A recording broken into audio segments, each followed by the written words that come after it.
Welcome to Midday. On this Friday afternoon, we begin the show in the kitchen, and we are joined by Rebecca Fuller from Interior Health. She's a dietitian with Interior Health. Thank you for being here, Rebecca. Yeah, thanks for having me. We wanted to have you on the show because, well, we're into the new year and we're talking resolutions and how to stick to those New Year's resolutions. We were talking a lot this week about fitness. Yeah. But from your perspective, a dietitian's perspective, eating well is something that people really start to try and do as a new year begins, right? Definitely, yeah. It's one of those things that you hear everyone talking about, you know, what to do and how to do it. And I think my biggest recommendation that I can give to people is starting out small. So picking, you know, one or two small goals that are actually important to you.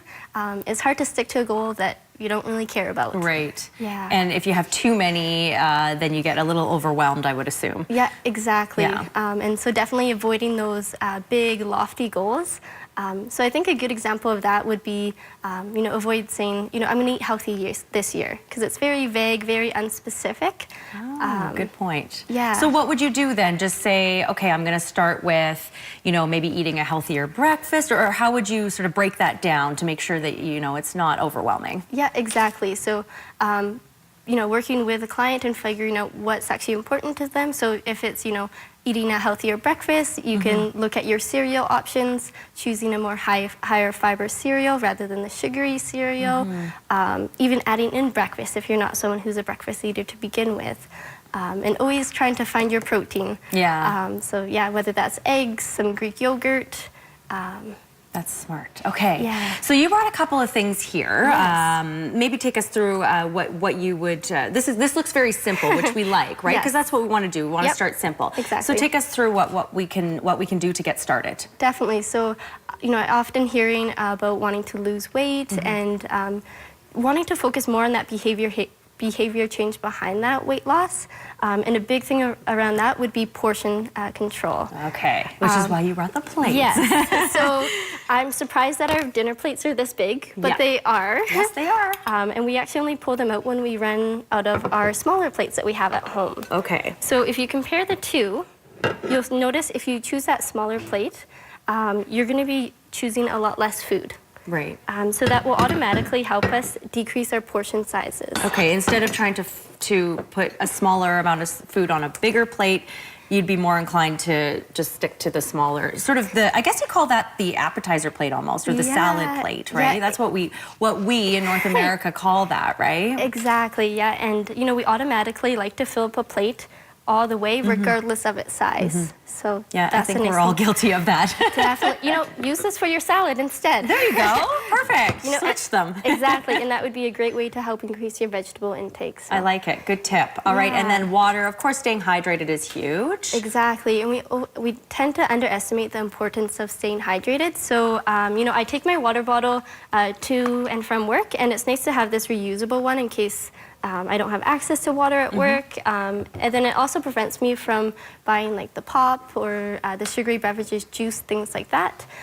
I do have to say I bring my reusable water bottle to work too, and when I forget it and I don't bring it, I do not drink as much water. Yeah, exactly. I don't know why. It seems it's such a weird thing, but I just don't go to the lunchroom and get that glass, you know, I'll get a glass of water, but I won't keep filling it up. Exactly, and it's just a good way to, it's nice if you do have one that tells you how much water is in it. So this one has 3 cups. Right. But if not, you can always measure in the water beforehand, and then you already know how much your water bottle holds. How much water are you supposed to be drinking a day? Yeah, so it's going to vary from person to person, but on average, 8 to 10 cups of water a day. Okay. Yeah. It can be hard to do, but there's tips, and that's a good one. Exactly. In a way to get you to go do that a little bit better. So fruits and vegetables, we always hear how great they are, especially the vegetables, of course. You brought a little Tupperware full of vegetables. Is this what you would bring as a snack, or would this be part of your lunch? Yeah, so either or. If I'm going to have it with a snack, I would probably also bring some hummus or some cheese, some protein with it. Okay. Otherwise, yeah, I'll eat it with my lunch, my main entree.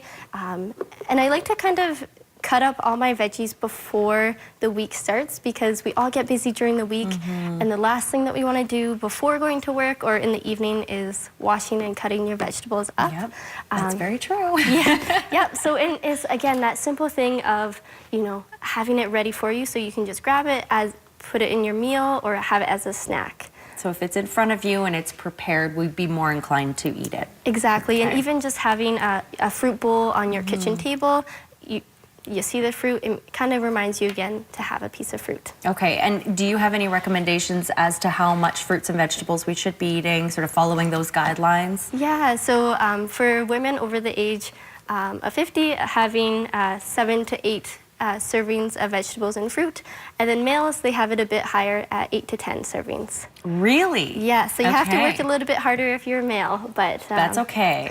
And you know, again, going back to the basics. So if you're someone who just eats, you know, if you're someone who's just eating 0 to 2 vegetables and fruit a day, start small. Just add in 1 medium size of carrots. That will give you a serving of vegetables. And once you're able to do that, it takes usually about 4 to 5 weeks to maintain a habit. Yeah, and you start to not really miss it, you know, your Yeah. previous eating habits, I think, right? Exactly, yeah. So give yourself time to create these habits. They're not going to happen overnight, so.